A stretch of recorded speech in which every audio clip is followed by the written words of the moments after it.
Aujourd'hui, j'ai le grand plaisir de vous faire découvrir les meilleures citations de Franz Kafka.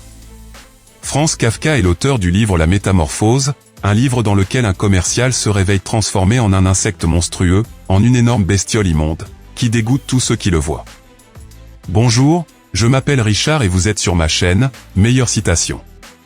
Je vous invite à nous envoyer vos commentaires. Et surtout, abonnez-vous pour être informé de la publication de nouvelles citations inspirantes et pleines de sagesse. Franz Kafka est né le 3 juillet 1883 à Prague, en Bohême. Il grandit dans une famille juive germanophone de classe moyenne. Il avait 2 frères qui sont morts très jeunes et 3 sœurs qui sont toutes mortes dans des camps de concentration. Son père est souvent décrit comme un homme lunatique, qui concentrait sa colère sur son fils, Franz Kafka, qui voulait devenir écrivain. Tout au long de sa vie, Kafka a dû composer avec un père dominateur. De 1889 à 1893, son père, dans un désir d'ascension sociale, envoie Franz Kafka dans des écoles allemandes. L'éducation juive de Franz Kafka se limite à sa bar mitzvah et à la fréquentation de la synagogue, 4 fois par an. En 1906, Kafka obtient son doctorat en droit, ce qui lui permet de faire un stage au tribunal de Prague.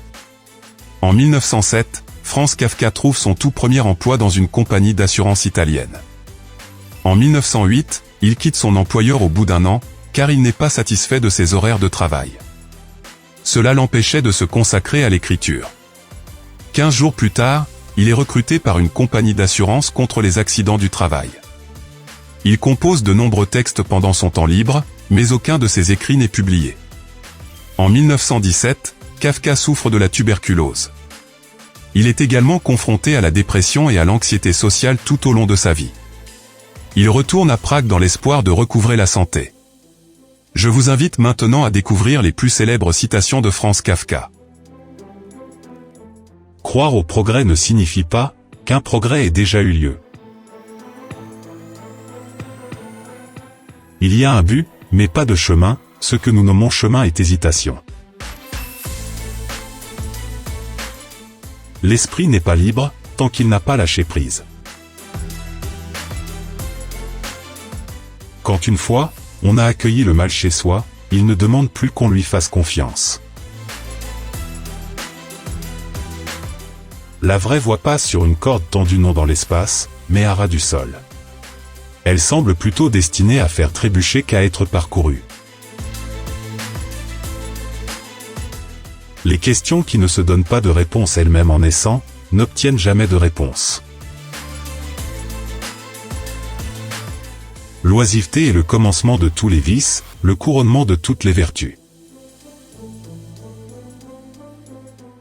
La vie est une perpétuelle distraction, qui ne vous laisse même pas prendre conscience de ce dont elle distrait. L'art vole autour de la vérité, mais avec la volonté bien arrêtée de ne pas se brûler. Le premier animal domestique d'Adam, après l'expulsion du paradis, fut le serpent. La fréquentation des hommes induit à s'observer soi-même. Le regard ne s'empare pas des images, ce sont elles qui s'emparent du regard. Elles inondent la conscience.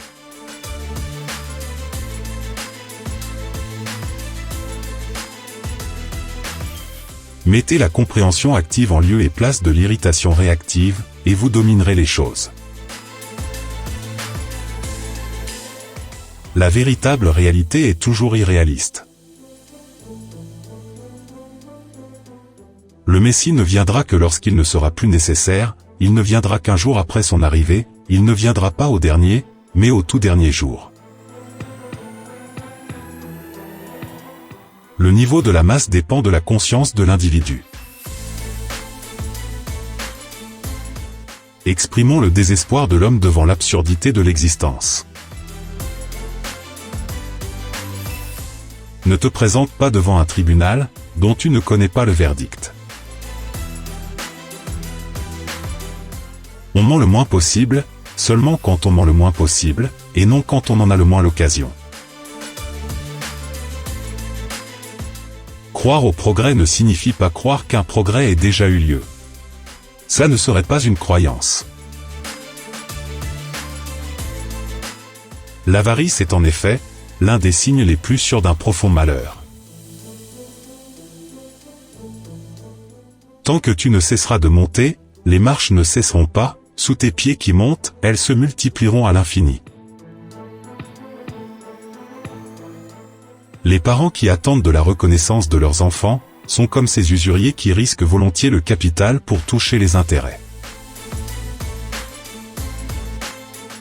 Que voulez-vous? Je suis un homme de loi. C'est pourquoi je ne peux me libérer du mal. Il meurt le 3 juin 1924 à Kierling, en Autriche. Il était peu connu de son vivant, mais son ami Max Brod a aidé Kafka à publier ses livres. Brod a convaincu Kafka que son écriture était prometteuse, et l'a édité après sa mort. Ceux qui connaissaient Franz Kafka le considéraient comme très intelligent et doté d'un sens de l'humour. Ils le trouvaient également charmant, bien que d'apparence stricte et austère.